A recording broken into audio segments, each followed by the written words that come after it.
हम लोग हमारे फ़ोन से किसी भी एप्लीकेशन को अनइंस्टॉल करने के लिए उसके ऊपर लॉन्ग टैप करके डायरेक्टली यहाँ से अनइंस्टॉल कर देते हैं। बट इसमें हमें क्या प्रॉब्लम मिलता है कि आपका एप्लीकेशन तो अनइंस्टॉल हो जाता है बट आपका स्टोरेज उतना खाली नहीं होता है जितना आप सोचे थे।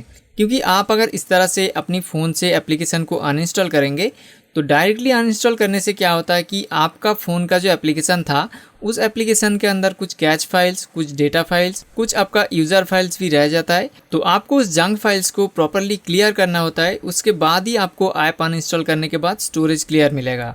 तो प्रॉपरली अनइंस्टॉल करने के लिए आप किसी भी एप्लीकेशन के ऊपर लॉन्ग टैप करिए। लॉन्ग टैप करने के बाद आपको यहाँ पे आई बटन दिखाई देगा, मतलब इसका इन्फो, तो इसके ऊपर टैप कीजिए और टैप करने के बाद आप थोड़ा सा नीचे आएंगे तो आपको यहाँ पे स्टोरेज का एक ऑप्शन मिलेगा। तो इसके ऊपर आप टैप करेंगे तो आप देखेंगे कि आपका यहाँ पे एप्लीकेशन का साइज़ है 117 MB और उसके बाद आपको यहाँ पे ऐप डेटा जो मिलता है वो करीब 50 MB का मिलता है और उसके साथ साथ इसमें 127 KB का कैश फाइल भी है। तो आपको ये जो सारा फाइल से डेटा और कैश फाइल को इसको प्रॉपरली क्लियर करना होता है।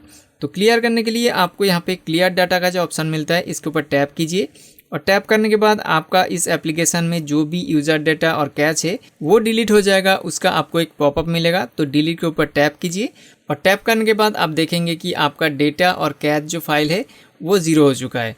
तो उसके बाद आप थोड़ा सा बैक आएंगे और उसके बाद आप यहाँ से अनइंस्टॉल के बटन के ऊपर टैप करेंगे और उसके बाद आप ओके के ऊपर टैप करेंगे तो आपका जो एप्लीकेशन है वो प्रॉपरली अनइंस्टॉल हो जाएगा और उसके साथ साथ आपको स्टोरेज भी क्लियर मिलेगा।